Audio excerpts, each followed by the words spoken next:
Hello दोस्तों, हम स्वागत करते हैं आपके अपने यूट्यूब क्लास SSIF क्लासेस में। ठीक, इससे पहले हम जो आज पढ़ने जा रहे हैं टॉपिक है हमारा सॉल्यूशन। ये आज हमारा सॉल्यूशन यानी बिलियन का तीसरा लेक्चर है। क्लास 12th की केमिस्ट्री यूपी बोर्ड, शुद्ध NCERT पढ़ा रहे हैं। यूपी बोर्ड क्लास 12th की केमिस्ट्री का तीसरा लेक्चर है। पहले और दूसरे लेक्चर अगर आप नहीं देखे हैं तो इस वीडियो के डिस्क्रिप्शन में जाइए, हमने वहाँ लिंक डाल रखा है और जाइए वहाँ से इससे पहले वाली दोनों क्लास को देखिए। जो क्लासें आपकी शुरू हुई हैं वो बिल्कुल बेसिक लेवल से हैं, बिल्कुल जीरो लेवल से क्लासेस शुरू हुई हैं। तो हम आपको यही कहेंगे कि आप जाइए पहले इनसे जो पहले वाली दोनों क्लासें हैं उनको ज़रूर देखिए। तो भैया बात करते हैं, सबसे पहले चैप्टर है सॉल्यूशन बिलियन। इसमें हमने कल पढ़ा कि बिलियन जो है बिलियन क्या होता है, बिलियन के अवस्था के आधार पर बिलियन कितने प्रकार के होते हैं। तो बिलियन दो या दो से अधिक समांगी मिश्रण को बिलियन कहते हैं। ठीक, और बिलियन को कितने भागों में बांटा गया है, बिलियन के अवस्था के आधार पर बिलियन को कितने भागों में बांटा गया है। तो भैया बिलियन के अवस्था के आधार पर बिलियन को 3 भागों में बांटा गया है। पहला ठोसीय बिलियन, गैसीय बिलियन या फिर द्रव्य बिलियन। अगर सीरियल वाइज आप देखें तो गैसीय बिलियन, द्रव्य बिलियन या फिर ठोसीय बिलियन, ये 3 बिलियन हो गए। और उसके बाद हमने पढ़ा एक द्रव मतलब एक सरणी जो आती है बिलियन की अवस्था के आधार पर बनी हुई सरणी, जिससे पेपर में 100% 1 या 2 नंबर का क्वेश्चन आना है। किसी ना किसी सेट में नहीं, हर सेट में मिलेगा, हम बता रहे हैं आपको। अगर आप हमसे जुड़े हैं तो हम आपको गारंटी देंगे कि आपका स्कोर जो है वो 100% लेके आए। अगर 100% तो कोई नहीं ला सकता है, 99% की हम गारंटी लेते हैं कि 99% ला के दिखाएंगे। ठीक, और स्कोर आपका 90+ रहेगा, ये मेरा दावा है। अगर एकदम बेकार से बेकार लड़का हमारी क्लास से जुड़ा हुआ है, जिसको केमिस्ट्री की सी नहीं पता है कि केमिस्ट्री होती क्या है, केमिस्ट्री की परिभाषा नहीं पता है, केमिस्ट्री की डिफिनीशन नहीं पता है, या फिर रसायन विज्ञान की परिभाषा नहीं पता है, तो हम बता रहे हैं आपको क्लास 12th में जो भाई हमारा इस बार यूपी बोर्ड 2024-25 में देने वाले हैं, तो वो जल्द से जल्द हमसे जुड़ जाए। ठीक, जुड़िए, आपका बेहतर से बेहतर क्लासेस चल रही हैं इस आपके SSIF क्लासेस चैनल पे। ठीक, इस पे जो क्लासें हैं बिल्कुल फ्री हैं, कोई पैसा वा कोई चार्जेस नहीं लगने वाला है। बस एक छोटा सा काम करो, हमारे वीडियो को लाइक करो, चैनल को सब्सक्राइब करो। क्योंकि देखिए भाई, आप जो लाइक और सब्सक्राइब करते हैं ना, उससे हमारा हौसला बढ़ता है। जब हम दूसरे दिन वीडियो बनाने आते हैं तो उससे मतलब एक अलग ही एनर्जी रहती है। तो इधर उधर की ज़्यादा बातें नहीं करेंगे, उससे पहले क्लास शुरू करते हैं। तो कल हम लोगों ने देखा था कि बिलियन की अवस्था के आधार पर बिलियन कितने प्रकार के होते हैं, और बिलियन की अवस्था के आधार पर जो सारणी बनी थी उसको हमने देखा था। आज हम देखेंगे बिलियन की मात्रा के आधार पर बिलियन कितने प्रकार के होते हैं। देखिए भाई, आज हम जो देखने वाले हैं वो है बिलियन की मात्रा के आधार पर।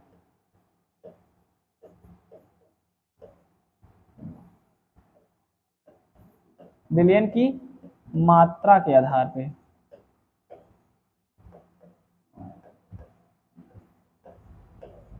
बिलियन की मात्रा के आधार पर बिलियन कितने प्रकार के होते हैं। तो आपको बता दें भैया कि बिलियन की मात्रा के आधार पर बिलियन 4 प्रकार के होते हैं। ठीक, पहला जो आपका होता है नंबर 1 होता है तनु बिलियन। तनु बिलियन होता है। दूसरा आपका होता है सांद्र बिलियन। दूसरा आपका होता है सांद्र बिलियन। तीसरा होता है आपका संतृप्त विलयन। चौथा होता है आपका असंतृप्त विलयन।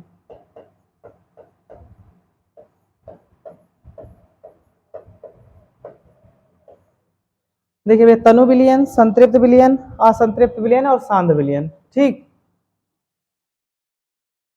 यह है बिलियन की मात्रा के आधार पे। तो भाई अगर आपको बिलियन चैप्टर स्टार्टिंग से पढ़ना है तो एक बार हमने बताया था, दोबारा आपको फिर से हम बता दे रहे हैं कि आप इस वीडियो के डिस्क्रिप्शन में जाइए। इससे पहले की दो क्लासें हैं, 2 लेक्चर्स हैं, उनको जाइए और देखिए, हमने लिंक डिस्क्रिप्शन में डाल रखा है। तो आप डिस्क्रिप्शन में जाइए, वहां से देखिए इससे पहले के दोनों लेक्चर, यानी कि आपका जो चैप्टर है एकदम क्लियर से तैयार होता चले। ठीक, एकदम बेसिक से तैयार होता चले, बिल्कुल बेसिक से पढ़ाया है हमने। जहां से हम पढ़ा रहे हैं ना, आप पूरे यूट्यूब पे सर्च कर लेना, कोई नहीं पढ़ाएगा इस लेवल पे आके। और एक बात ये भी बता दें कि शुद्ध NCERT पढ़ाते हैं, प्योर NCERT, 100% NCERT। जितने क्वेश्चन कराएंगे ना, जितने टॉपिक्स लिखाएंगे आप NCERT से मैच करवा लेना। अगर एक टॉपिक इधर उधर हो जाए तो, और जितने टॉपिक पढ़ाएंगे ना 100% पेपर में आएंगी। देखना चैप्टर खत्म होने के बाद जब डेमो एक 1 शॉट क्लास चलेगी ना, तो देखना उसमें वही टॉपिक पढ़ाया जाएगा जो पेपर में आएगा। ठीक, तो शुरू करते हैं। पहले देखते हैं सबसे पहले संतृप्त विलयन क्या होता है और तनु विलयन क्या होता है। ठीक, सबसे पहले देखते हैं तनु विलयन। भैया तनु विलयन की अगर हम बात करें, देखो लिखाते चलेंगे समझाते भी चलेंगे। तनु विलयन की बात करें तो इसकी जो परिभाषा होती है, ऐसा विलयन जिसमें विलेय पदार्थ की मात्रा कम होती है। कम का मतलब बहुत कम होती है, उसको हम तनु विलयन कहते हैं। तनु मतलब होता है हल्का, या फिर आप कहते हैं ढीला या पतला, ऐसा आप कह सकते हैं। तनु मतलब हल्का पतला ढीला। अब यहाँ से आप अंदाजा लगा सकते हैं कि तनु विलयन क्या होता है। तनु विलयन वो विलयन होता है जिसमें विलेय पदार्थ की मात्रा बहुत कम होती है, उसको तनु विलयन कहते हैं। ठीक, जिसमें विलेय पदार्थ की मात्रा बहुत कम होती है उसको तनु विलयन कहते हैं। उसके बाद आता है सांद्र विलयन। क्या होता है, तो इसी से रिलेटेड है, जिसमें विलेय पदार्थ की मात्रा अधिक होती है उसको सांद्र विलयन कहते हैं। सांद्र मतलब होता है गाढ़ा। ठीक, तनु मतलब हल्का पतला। जैसे आप कहते हैं घर में आपके दूध आता होगा तो उसमें जब पानी डाल देते तो क्या हो जाता है, वो तनु हो जाता है, हल्का हो जाता है। ठीक, तो उसको कहते हैं क्या, तनु विलयन। सांद्र विलयन क्या होता है, जो गाढ़ा हो जाए। जैसे दही, दूध से दही बन जाती है, तो दूध से दही बन जाती है तो क्या वो गाढ़ी हो जाती है ना, तो सांद्र विलयन है। क्रीम जो आपके यहाँ सांद्र विलयन है, क्योंकि उसमें जो है ना विलेय की मात्रा बहुत अधिक होती है, तो उसको सांद्र विलयन कहते हैं। ठीक, तनु विलयन का मतलब होता है जो हल्का विलयन हो, पतला विलयन हो, ढीला विलयन हो। ठीक, उसको क्या कहते हैं, तनु विलयन कहते हैं। सांद्र विलयन जो गाढ़ा हो, ठीक, जो गाढ़ा हो, मोटा हो, उसको हम सांद्र विलयन कहते हैं। तो तनु विलयन की परिभाषा देखते हैं क्या होती है। ऐसा विलयन जिसमें विलेय पदार्थ की मात्रा बहुत कम होती है उसको तनु विलयन कहते हैं। परिभाषा होगी तनु विलयन की अगर बात करें तो तनु विलयन। देखिए भाई टॉपिक लिखवाते चलेंगे।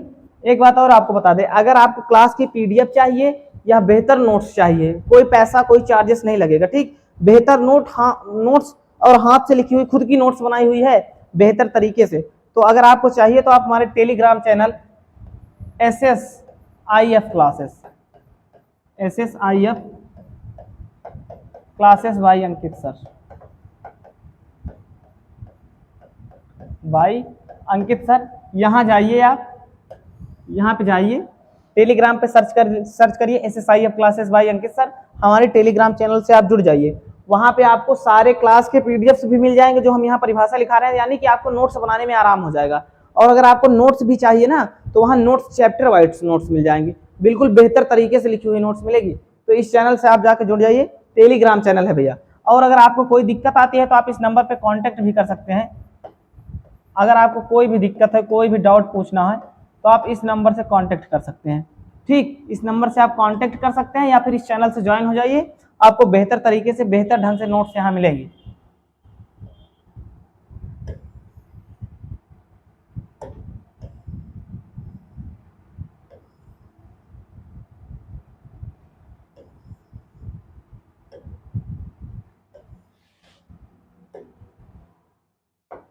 तो हम बात कर रहे थे भैया तनु विलयन की। देखते हैं तनु विलयन क्या होता है। ऐसा विलयन, परिभाषा लिखना,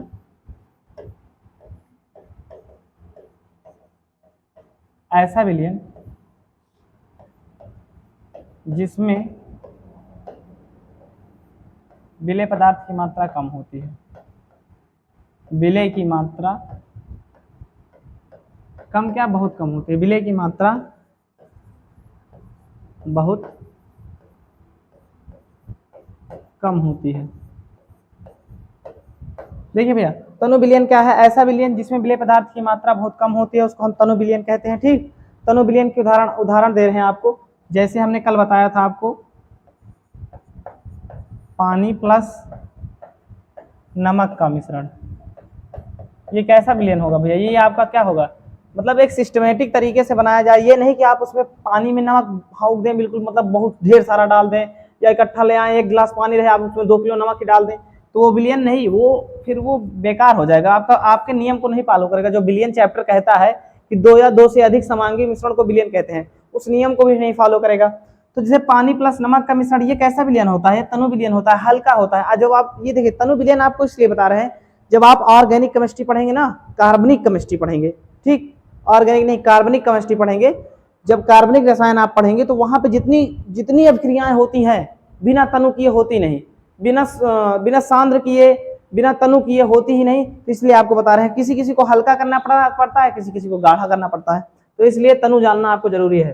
ठीक, अब आपके गांव वाली ये तनु नहीं है, ठीक, ये मत समझ लेना कि गांव वाली तनु है हमारे, तो ये चीज आपको जानना बहुत आवश्यक है कि तनु विलयन क्या होता है। भैया अभी हमने बताया तनु विलयन, ऐसा विलयन जिसमें विलेय पदार्थ की मात्रा बहुत कम होती है उसको क्या कहते हैं, तनु विलयन कहते हैं।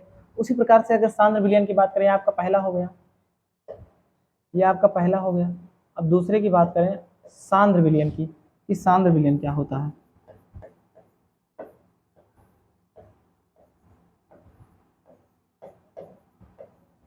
सांद्र विलयन की अगर बात करें कि सांद्र विलयन क्या होता है, देखिए सांद्र विलयन होता है ऐसा विलयन जिसमें विलय पदार्थ की मात्रा बहुत अधिक हो और घुली हुई हो भैया, घुली हुई हो। हम यही बात ये लास्ट में एक पॉइंट बता रहे हैं, ऐसा विलयन जिसमें विलय की मात्रा बहुत अधिक हो और घुली हुई हो, उसको क्या कहेंगे, उसको हम कहेंगे सांद्र विलयन। अब ये नहीं कि आप उसमें ले जाके एक, अभी मान लो जैसे हमने उदाहरण दिया कि 1 गिलास पानी हो और उसमें आप 1 किलो नमक ले जाके डाल दे, छोटा सा गिलास पानी हो उसमें 1 किलो नमक ले जाके डाल देंगे तो क्या घुलेगा, नहीं घुल पाएगा, पूरा नमक तो घुल ही नहीं पाएगा ना, क्योंकि उसका जो आयतन है, उस गिलास का आयतन वो पानी, वो नमक जो रहेगा वो कवर कर लेगा, ले जाके पानी सारा बाहर हो जाएगा। तो इसीलिए कह रहे हैं ऐसा विलयन, ठीक, जिसमें विलय पदार्थ की मात्रा अधिक हो परंतु घुली हुई हो, समझना इस पॉइंट को, परंतु घुली हुई हो या फिर लेकिन घुली हुई हो।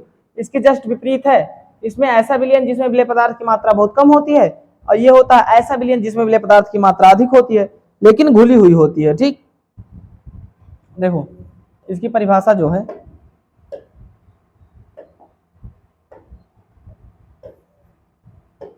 इसकी परिभाषा है ऐसा विलयन जिसमें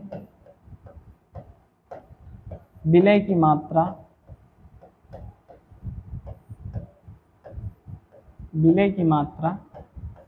अधिक हो।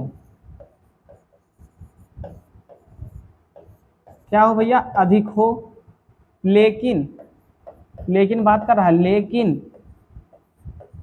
घुली हुई हो।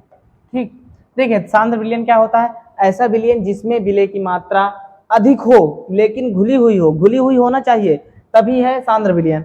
नहीं आप ले आए 1 गिलास पानी में 2 किलो नमक डाल दिए, अब वो घुल ही नहीं रहा है, आप कहे सर जी ने तो बताया था कि ऐसा विलयन जिसमें विलय पदार्थ, और जब तक घुलेगा नहीं तब तक विलयन बनेगा नहीं, तो आप बताएंगे सर ने तो हम बताया था कि ऐसा विलयन जिसमें विलय की मात्रा अधिक हो। अब हम विलय की मात्रा तो अधिक कर दे रहे हैं लेकिन ये विलयन बन क्यों नहीं रहा, तो वही चीज हम कहें, उतना ही विलय की मात्रा कीजिए जितना कि उस पानी में घुल जाए।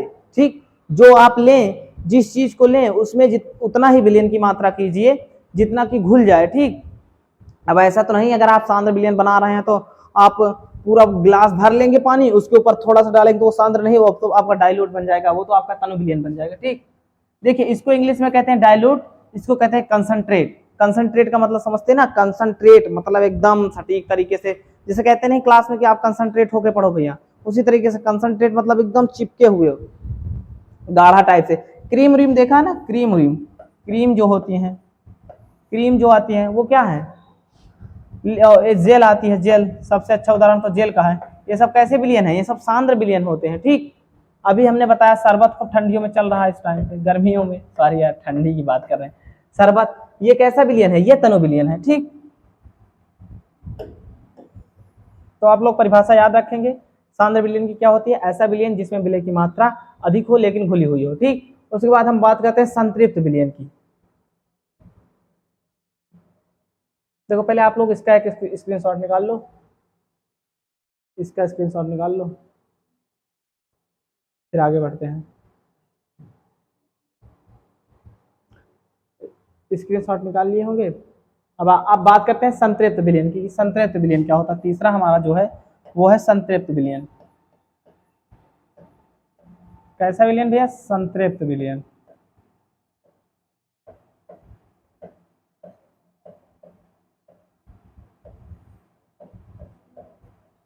संतृप्त विलयन क्या होता है,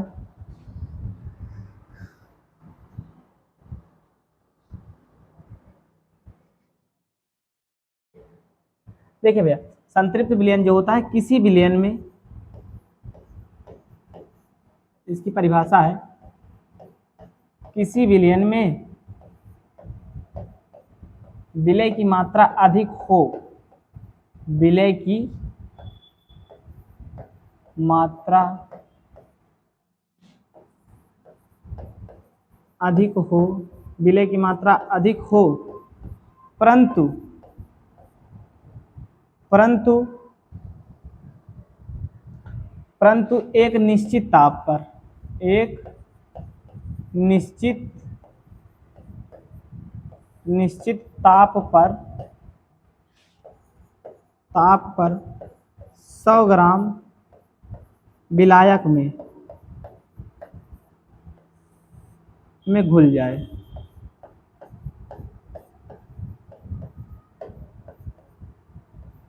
देखो ये क्या, संतृप्त विलयन क्या होता है, किसी विलयन में उपस्थित विलय की मात्रा अधिक तो हो पर एक निश्चित ताप पर, निश्चित ताप देने का मतलब निश्चित ताप जब निश्चित रहेगा तो क्या होगा भैया, जो 45 डिग्री सेल्सियस तापमान होता है हमारा ना, 45 ही होता है ना कि 23 डिग्री सेल्सियस होता है, 45 तो बहुत ज्यादा हो जाएगा, 23 डिग्री सेल्सियस तापमान पे निश्चित ताप की बात कर रहे हैं, घुल जाए, उसको हम क्या कहेंगे भैया, संतृप्त विलयन कहेंगे। संतृप्त विलयन क्या है, परिभाषा एक बार फिर से सुनना, किसी विलयन में उपस्थित विलय की मात्रा, किसी विलयन में उपस्थित विलय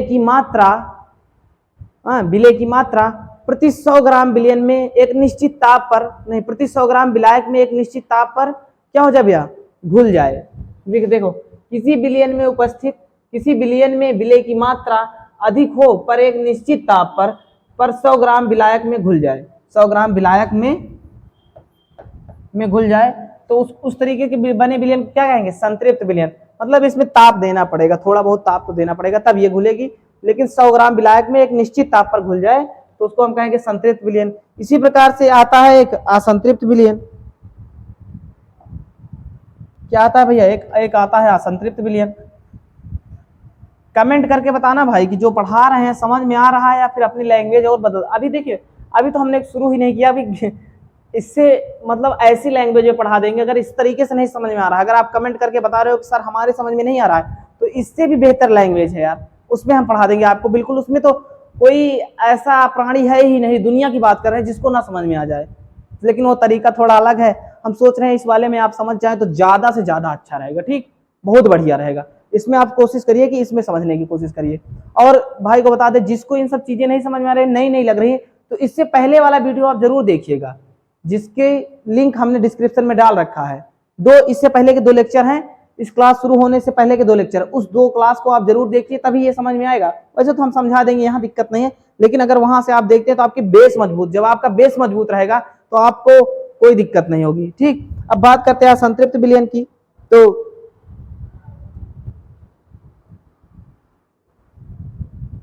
देखिए संतृप्त विलयन हो गया, अब बात करते हैं असंतृप्त विलयन की। चौथा आपका जो टॉपिक है वो है असंतृप्त विलयन। असंतृप्त विलयन।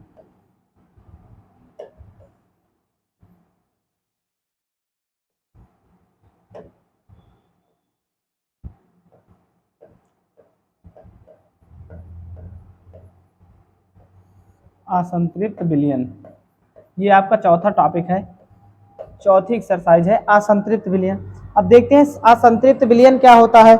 ऐसा विलयन जिसमें विलय की मात्रा, ऐसा विलयन जिसमें विलय की मात्रा संतृप्त की अपेक्षा कम होती है। देखो इसकी परिभाषा क्या होगी, इसकी जो परिभाषा होगी वो होगी ऐसा विलयन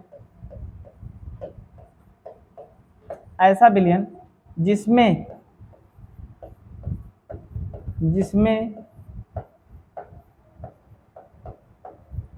विलय की मात्रा संतृप्त की अपेक्षा कम होती है, संतृप्त की अपेक्षा कम होती है।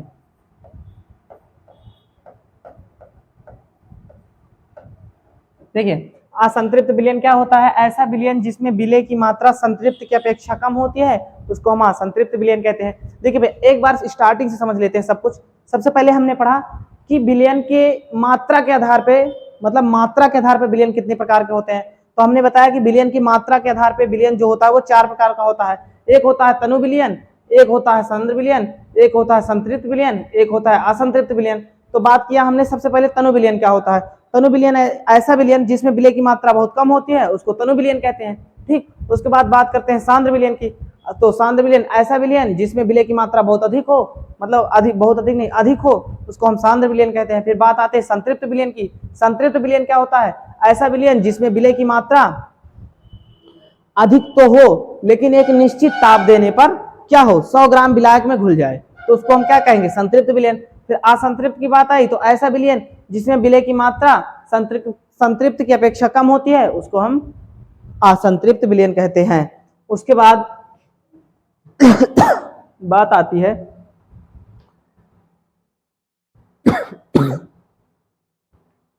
पढ़ाते पढ़ाते खांसी आने लगी। देखो एक बार इसका आप स्क्रीनशॉट ले लो फिर हम आगे बढ़ें। पूरे का स्क्रीनशॉट निकालो, इतने पूरे का स्क्रीनशॉट निकालो आप। अगर हम आपको बता रहे हैं नोट्स, अगर नोट्स आप हम कोशिश करिए कि साथ साथ लिखते जाइए। अगर नहीं भी लिख रहे हैं तो हमारे Telegram channel SSIF classes bye अंकित सर से अगर आप जुड़ते हैं तो आपको सारे ऐसे लिखे हुए जो हैं सब कुछ आपको टेलीग्राम चैनल पे प्रोवाइड करा दिए जाएंगे। ठीक, इतना आप लिखो। उसके बाद आगे बढ़ते हैं।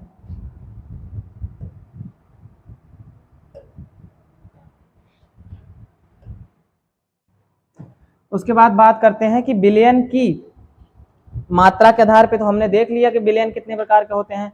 अब विलयन के सांद्रता को व्यक्त करने वाली इकाइयां कौन कौन सी होती हैं? विलयन की जो सांद्रता होती है, देखिए भाई सांद्र की बात हम कर रहे थे ना, तो विलयन की सांद्रता जो होती है उसको व्यक्त करने वाली इकाइयां कौन कौन सी होती हैं। आज हम उसका पीरियोडिक टेबल देख लेंगे कि कौन कौन सी इकाइयां होती हैं। उसके बाद उसका जो अध्ययन है हम कल करेंगे। आज थोड़ा बेसिक समझ लेंगे क्योंकि वो जो टॉपिक्स हैं 9 टॉपिक हैं उसमें विलयन की सांद्रता को व्यक्त करने वाली इकाई या विलयन की सांद्रता को व्यक्त करने वाले यूनिट जो हैं, या फिर विलयन की सांद्रता को किस प्रकार से व्यक्त किया जाता है, किन किन चीजों के द्वारा व्यक्त किया जाता है, वो टॉपिक्स थोड़े बड़े हैं, उसमें 9 टॉपिक आते हैं। 9 के साथ आपको न्यूमेरिकल पढ़ाना पड़ता है क्योंकि इन 9 टॉपिक से आपके 4 नंबर क्लियर होते हैं। 4 क्या हो सकता है, कभी कभी पूरा पेपर यही 9 टॉपिक से बन जाता है। ठीक, तो आप इन 9 टॉपिक को पढ़ें, जरूर जरूर पढ़ें, जरूर हम कहेंगे आप पढ़ते जाइए। ठीक, तो देखिए जो है विलयन की सांद्रता के आधार पर व्यक्त किया जाता है जो उसको, उसकी हम बात करते हैं। विलयन की सांद्रता को व्यक्त करने वाली इकाई हेडिंग है क्या है भैया? आप हम कह रहे हैं उठा के देख लीजिए कि एनसीईआरटी की किताब जो सरकारी वाली बुक आती है आप उठा के देख लीजिए, अगर उससे छपा हुआ ना मिले ना आपको जितने टॉपिक पढ़ा रहे हैं तो आप बताना हमको। विलयन की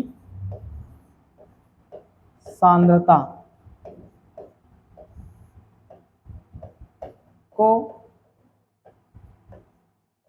व्यक्त करने वाले कारक कह लें, व्यक्त करने वाले कारक कहें या फिर कारक कहें या कहें इकाई कहें या कहें आपका यूनिट कहें, ये सब नाम है। ठीक, ये सब नाम है आपके।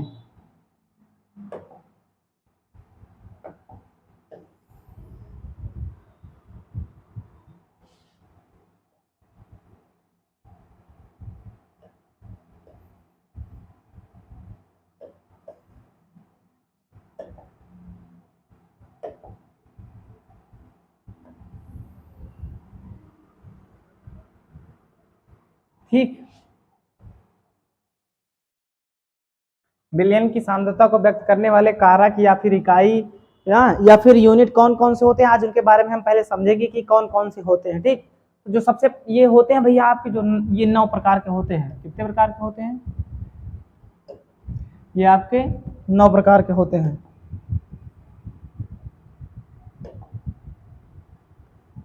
ये जो होते हैं आपके 9 प्रकार के। कितने होते हैं? 9 प्रकार के होते हैं। देखते हैं 9 कौन कौन से होते हैं। ठीक, जो सबसे पहला है आपका, पहली की अगर बात करें, सबसे पहले आपकी जो एनसीईआरटी किताब में उसमें दिया गया है आयतन प्रतिशत। कौन सा प्रतिशत भैया? आयतन प्रतिशत। आयतन प्रतिशत, ठीक, जिसको कहते हैं वॉल्यूम परसेंटेज इंग्लिश में, वॉल्यूम परसेंटेज, या इसको कहते हैं B/B प्रतिशत। इसका ये नाम है, ये नाम है, ये नाम है। देखिए 3 नाम है इसके। आयतन प्रतिशत, आयतन प्रतिशत, ठीक, उसके बाद वॉल्यूम परसेंटेज या फिर B/B प्रतिशत। ठीक, उसके बाद आता है आपका नंबर 1 ये, नंबर 2 जो आपको पढ़ना है वो पढ़ना है आपको द्रव्यमान प्रतिशत, द्रव्यमान प्रतिशत, इसको कहते हैं वेट परसेंटेज, वेट परसेंटेज, या फिर इसको कहते हैं W/W प्रतिशत। ठीक, अभी इस पे फार्मूले भी आते हैं, इसका न्यूमेरिकल्स 4 नंबर के न्यूमेरिकल्स भी आते हैं, इस पे फार्मूले भी आते हैं। हम पहले टॉपिक्स को क्लियर करेंगे, कौन कौन टॉपिक्स हमको पढ़ना है, उसके बाद हम पढ़ेंगे इन सारी टॉपिक्स को। पहले टॉपिक क्लियर करना बहुत जरूरी होता है, क्योंकि टॉपिक पता होगा तो पढ़ने में मजा आएगा कि इसके बाद क्या आने वाला है, एक के बाद एक क्या आने वाला है, ये सारी चीजें। उसके बाद तीसरा जो आपका आता है वो आता है द्रव्यमान आयतन प्रतिशत, द्रव्यमान आयतन प्रतिशत, ये है आपका। इसको इंग्लिश में कहते हैं वही वॉल्यूम वेट प्रतिशत, वेट प्रतिशत, या फिर इसको कहते हैं B/W प्रतिशत। इसको क्या कहते हैं? B/W प्रतिशत, या फिर कहते हैं कई किताब में लिखा रहता है W/B प्रतिशत, ये भी लिखा रहता है, लिखा रहता है W/B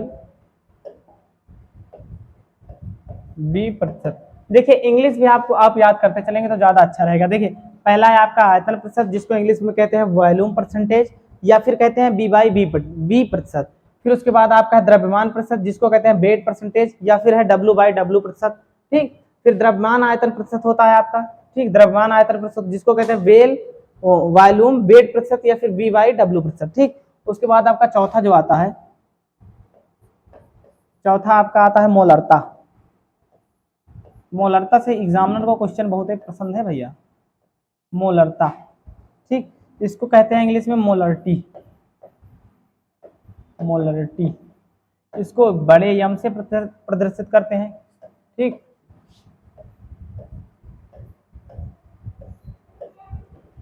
इसको मोलरता कहते हैं। फिर पांचवा आपका होता है मोललता, इसको कहते हैं मोलल्टी। इसको छोटे यम से प्रदर्शित करते हैं। ठीक, इन सब चीज़ों को अभी हम आगे जानेंगे। ये सब चीज़ें जानना आपके लिए बहुत इंपॉर्टेंट है, समझ गए? क्योंकि ये सब चीज़ें ही आपको आगे चल के पढ़ना है। उसके बाद आता है नॉर्मलता, छठवा आपका आता है नॉर्मलता। ठीक, इसको कहते हैं नॉर्मलिटी, नॉर्मलिटी, इसको यन से प्रदर्शित करते हैं। ठीक, उसके बाद सतवा आता है आपका फॉर्मलता, इसको इंग्लिश में कहते हैं फॉर्मलिटी, इसको यप से प्रदर्शित करते हैं। ठीक, उसके बाद आपका आठवां आता है, आठवां आपका जो आता है वो आता है आपका आठवां मोल अंश, मोल अंश कहते हैं, या फिर कहते हैं मोल प्रभाज, या फिर इसी को कहते हैं मोल प्रभाज। इसको यक्ष से प्रदर्शित करते हैं। ठीक, उसके बाद आपका 9वां जो आता है वो आता है परसेंटेज प्रति मिलियन।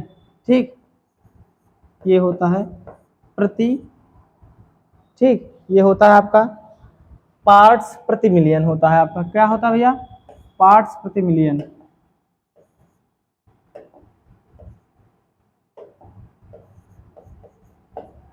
पार्ट्स प्रति मिलियन, इसको हम प्रदर्शित करते हैं ppm से। तो ये सारे टॉपिक्स आपको पढ़ना है। इसके बाद आधा चैप्टर समाप्त हो जाएगा, अभी आधा समाप्त होगा। क्योंकि देखिए भैया चीजें हम आपको एकदम क्लियर करते चल रहे हैं तो टाइम तो लगेगा, लेकिन जब आप पेपर दे के आएंगे ना, यूपी बोर्ड का पेपर रिजल्ट जब दे के आएंगे, जब रिजल्ट आएगा ना, आपको देख के जो दिल में मतलब आप कहेंगे हम कहाँ किससे पढ़ लिए, ये मतलब पेपर सर ने पूरा छपवा दिया। तो हम बता रहे हैं, अगर आप हमसे अंत तक जुड़े हैं ना, यूपी बोर्ड की लास्ट पेपर तक, मतलब लास्ट तक अगर आप जुड़े हैं, तो आपको जब जब वन शॉट क्लासेस चलाई जाएंगी ना, तो इतना ज़्यादा मतलब इतनी ज़्यादा प्रैक्टिस करवा दी जाएगी, इतना ज़्यादा बेहतर मैटर दे दिया जाएगा कि आप कहीं जाएंगे नहीं, और आप पेपर जब दे के आएंगे ना, तो आप कहेंगे सर केमिस्ट्री आप ही पेपर बनाने गए थे क्या? ऐसा पेपर, ऐसा हम लोग पढ़ाएंगे आपको, ठीक, ऐसा मैटर लेके आएंगे आपके लिए, क्योंकि आप एक अच्छे मतलब ठीक ठाक तरीके जिसने खुद दिया है यूपी बोर्ड का पेपर और ठीक ठाक नंबरों से पास हुए हैं, ठीक, तो आप उनके साथ जुड़े हुए हैं, तो आपका भी तो आना फिक्स ही है कि आपको 90 प्लस तो एकदम बेकार से बेकार लड़का लेके आएगा। मैं बात करता हूँ 99% की, 99 नंबर आएंगे आपको, सिर्फ जितना हम कह रहे हैं उतना आप पढ़ते चलिए बस। और जो चीजें आपको पढ़ा रहे हैं ना, ये जो टॉपिक्स आपको बता रहे हैं ना, ये एकदम हलवा जैसे, अभी जब आगे पढ़ाएंगे तो एकदम हलवा जैसे पढ़ाएंगे, और पेपर में बहुत ज्यादा पूछे जाते हैं, हर सेट में 1-2 टॉपिक यहाँ से आ ही जाते हैं, ठीक। तो विलयन की सांद्रता को व्यक्त करने वाले जो कारक होते हैं, यूनिट होते हैं, इकाई होते हैं, वो 9 प्रकार से होते हैं। पहला होता है आयतन प्रतिशत, पहला होता है कौन सा भैया? आयतन प्रतिशत। दूसरा होता है द्रव्यमान प्रतिशत, तीसरा होता है द्रव्यमान आयतन प्रतिशत, चौथा होता है आपका मोलरता, पांचवा होता है मोललता, छठवा होता है नॉर्मलता, सातवां होता है फॉर्मलता, आठवां होता है मोल अंश या फिर मोल प्रभाज, नौवां होता है पार्ट्स प्रति मिलियन या फिर इसको कहते हैं ppm, ठीक। तो इससे पहले सबसे पहले हम देखेंगे कि आयतन प्रतिशत क्या होता है, ठीक। आयतन प्रतिशत की बात करते हैं, आयतन प्रतिशत। उसके बाद देखिए, जब हम कल इस पे इन सब टॉपिक पे क्लास लेके आएंगे ना, तो यहाँ से न्यूमेरिकल भी इन सब चीजों से क्या इतने से पूरे से न्यूमेरिकल बनता है भैया। यहाँ से बनेगा आपका न्यूमेरिकल,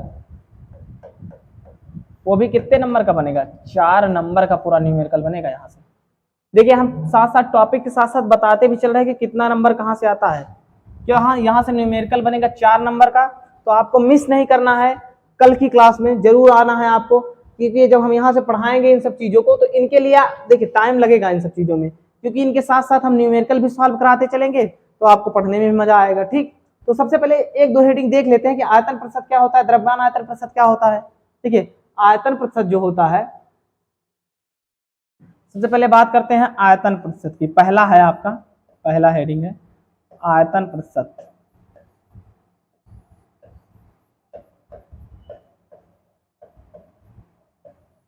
आयतन प्रतिशत जिसको B/B से संबोधित करते हैं या फिर दर्शाते हैं, तो आयतन प्रतिशत होता है प्रति 100 ml बिलियन में उपस्थित किसी घटक का आयतन, उस घटक का आयतन प्रतिशत कहलाता है। देखिए, प्रति 100 ml बिलियन में उपस्थित, बिलियन में उपस्थित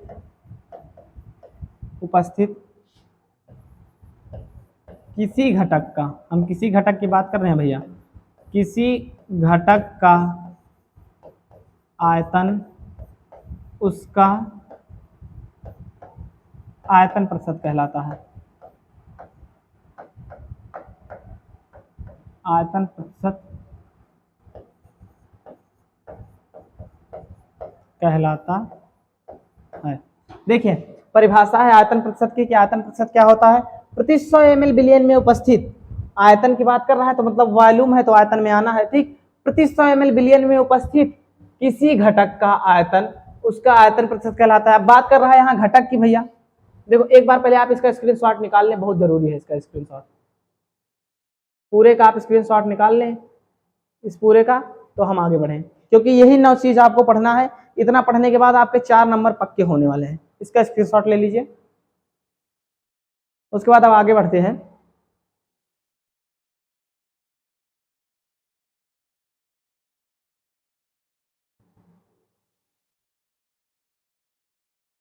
देखिए, प्रति 100 ml बिलियन में उपस्थित किसी घटक का आयतन, उसका आयतन प्रतिशत कहलाता है। प्रति 100 ml बिलियन की हम बात करते हैं, प्रति 100 ml बिलियन में उपस्थित किसी घटक का आयतन, उसका आयतन प्रतिशत कहलाता है।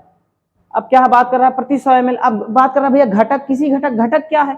तो हमने घटक आपको बताया था ना, घटक बिलियन के जो घटक होते हैं वो दुइये तो होते ना, पहला होते बिले, बिले होते, और दूसरा क्या होता है भैया? विलायक।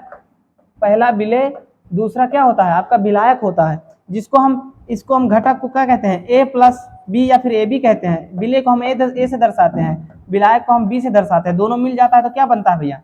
बिलियन। विलेय और विलायक मिलकर क्या बनाता है? बिलियन बनाता है। जब तक विलेय विलायक में नहीं मिलेगा तब तक आपका बिलियन नहीं तैयार होगा। इसीलिए आपको जब बिलियन की परिभाषा बताते हैं तो वहां कहते हैं दो या दो से अधिक समांगी मिश्रण को बिलियन कहते हैं। दो या दो से बात कर रहे हैं, ये नहीं कि क्यों कहते एक समांगी मिश्रण को बिलियन कहते हैं, ये क्यों नहीं कहते थे? इसीलिए कहते हैं ना, जब तक विलेय विलायक नहीं मिलेंगे तब तक बिलियन का निर्माण ही नहीं होगा, और जब तक बिलियन नहीं बनेगा तब तक ये चैप्टर नहीं बनेगा। जब तक ये चैप्टर नहीं बनेगा तो हम आपको पढ़ाएंगे नहीं यहाँ के, ठीक। तो ये चीजें जरूरी हैं कि इसमें घटक की बात कर रहा है, घटक क्या होता है? तो घटक आपको पता ही चल गया कि घटक क्या होता है। प्रति 100 ml बिलियन में उपस्थित किसी घटक का आयतन उसका आयतन प्रतिशत कहलाता है। अब यहाँ से एक फार्मूला बनता है, और बहुत ही प्यारा क्वेश्चन यहाँ से एग्जामिनर पूछता भी है कि आयतन प्रतिशत का जो फार्मूला यहाँ से बनता है, आयतन प्रतिशत का फार्मूला यहाँ से बनता है। यहाँ से फार्मूला क्या बनता है? बिलियन का आयतन, बिलियन का आयतन, ठीक।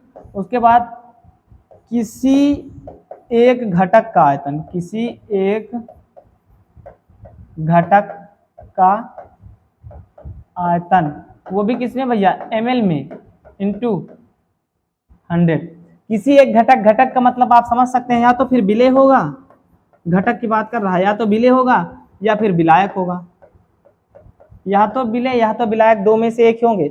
आयतन प्रतिशत जो होता है बिलियन का आयतन बटे किसी एक घटक का आयतन क्या होता है? या तो विलेय होगा या तो विलायक, दो में से एक ही घटक होंगे। यहाँ कभी कभी मतलब वो क्वेश्चन की सिचुएशन पे डिपेंड करता है कि वहाँ विलेय दिया है आपको कि विलायक दिया है। अगर विलेय दिया है तो आप यहाँ पे जैसे लिखा किसी एक घटक का आयतन, ये ना लिख के आप ये भी लिख सकते हैं कि विलेय का आयतन। हाँ, अगर वहां पे क्वेश्चन में विलायक दिया तो आप ये किसी एक घटक का आयतन ना लिख के लिख सकते हैं विलायक का आयतन ml में इंटू 100। ये हो गया। देखिए आयतन प्रतिशत क्या होता है? प्रति 100 ml बिलियन में उपस्थित किसी एक घटक का आयतन उसका आयतन प्रतिशत कहलाता है। फार्मूला होता है आयतन प्रतिशत का, जिसको हम b/b से प्रदर्शित करते हैं। b/b से, b/b को क्या कहते हैं? आयतन प्रतिशत। बिलियन का आयतन बटे किसी एक घटक का आयतन इंटू 100, वो भी ml में हो तो, ठीक। अगर ml में नहीं है, लीटर में है, तो उसको हम पहले ml में चेंज करेंगे। अगर यहाँ पे ml में ना देके, ml में ना देके अगर ये लीटर में, ये जो आपका विलेय या विलायक है, तो ऊपर हम 1000 से और गुणा कर देंगे, ठीक। ये हो जाएगा आपका। अगर मतलब अगर लीटर में दिया हो तो, अगर ml में दिया है, ये मान लो आपको ml में दिया है तो कोई जरूरत ही नहीं है, इसकी आपको कोई आवश्यकता ही नहीं है, ठीक। उसके बाद बात करते हैं आयतन प्रतिशत तो हो गया। इसके बाद द्रव्यमान प्रतिशत का क्या होता है देखते हैं।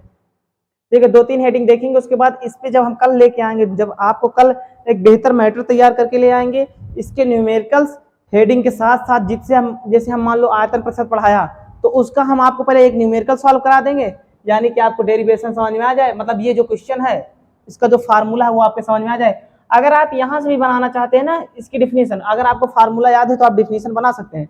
जैसे लिखा है बिलियन का आयतन, तो क्या मतलब बिलियन का आयतन लिखा है ना, तो आप ये कह सकते हैं प्रति 100 ml बिलियन में उपस्थित किसी एक घटक का आयतन उस बिलियन का आयतन प्रतिशत कहलाता है। देखिए प्रति 100 ml कह रहा है ना, ये कह रहा है ना प्रति 100 ml बिलियन में उपस्थित किसी एक घटक का आयतन उसका आयतन प्रतिशत कहलाता है। ये आप, या फिर ये भी कह सकते हैं आपका प्रति 100 ml बिलियन में उपस्थित किसी विलेय का आयतन उसका आयतन प्रतिशत कहलाता है। या फिर इस हेडिंग को आप 5 तरीके से बना सकते हैं। या फिर आप कह सकते हैं प्रति 100 ml बिलियन में उपस्थित किसी विलायक का आयतन उसका आयतन प्रतिशत कहलाता है, या फिर विलेय का आयतन, या फिर विलायक का आयतन, या किसी एक घटक का आयतन उसका आयतन प्रतिशत कहलाता है। इस तरीके से आप डिफिनीशन बना सकते हैं। डिफिनीशन याद रखना, याद नहीं रखना तो रट जाएगा। ये जितना बता दे रहे ना आप इतना बोल देंगे तो रट जाएगा आपको। उसके बाद बात आती है, एक ये पहला हुआ, दूसरा जो हमारा है वो द्रव्यमान प्रतिशत है। द्रव्यमान प्रतिशत जिसको हम W/W से प्रदर्शित करते हैं। देखिए द्रव्यमान प्रतिशत क्या होता है, प्रति 100 ग्राम, सेम ऐसी डिफिनेशन बनेगी जैसे इसकी बनी है। यहाँ पे जो ml हमने कर दिया इसको हम ग्राम में कर देंगे, यहाँ पे जो हमने आयतन कर दिया इसको हम द्रव्यमान कर देंगे, बस, ठीक। और इसका आयतन जो है यहाँ से द्रव्यमान प्रतिशत हो जाएगा, कुछ करना नहीं है। देखिए इसी डिफिनेशन से ये डिफिनेशन बन जाएगी। क्या है द्रव्यमान प्रतिशत, क्या होता है, प्रति 100 ग्राम बिलियन में उपस्थित, प्रति 100 ग्राम बिलियन में उपस्थित किसी एक घटक का द्रव्यमान उसका द्रव्यमान प्रतिशत कहलाता है। प्रति 100 ml बिलियन में उपस्थित किसी एक घटक का द्रव्यमान उसका द्रव्यमान प्रतिशत कहलाता है। या फिर आप ये कहिए प्रति 100 ml बिलियन में उपस्थित विलेय का द्रव्यमान उसका द्रव्यमान प्रतिशत कहलाता है। या फिर आप ये कहिए प्रति 100 ml बिलियन में उपस्थित विलायक का द्रव्यमान उसका द्रव्यमान प्रतिशत कहलाता है। एक हेडिंग को 4 तरीके से बनाएं, ठीक। ये देखिए द्रव्यमान प्रतिशत क्या होता है, यहाँ पे आप सिर्फ ये इतना लिख दीजिए, प्रति 100 ग्राम, ग्राम लिख के बिलियन में उपस्थित, बिलियन में उपस्थित किसी घटक का द्रव्यमान, किसी घटक का द्रव्यमान उसका द्रव्यमान प्रतिशत कहलाता है, उसका द्रव्यमान प्रतिशत कहलाता है, द्रव्यमान प्रतिशत कहलाता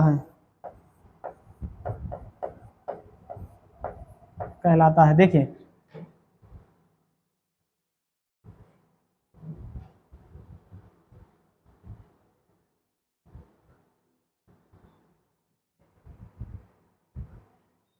देखिए द्रव्यमान प्रतिशत क्या होता है, W बाई डब्ल्यू परसेंटेज क्या होता है, प्रति 100 ग्राम बिलियन में उपस्थित किसी घटक का द्रव्यमान उसका द्रव्यमान प्रतिशत कहलाता है। यहाँ से इसका फार्मूला भी बनता है द्रव्यमान प्रतिशत का, या फिर हम कहें W बाई डब्ल्यू परसेंटेज का जो होता है, यहाँ से एक फार्मूला बनता है।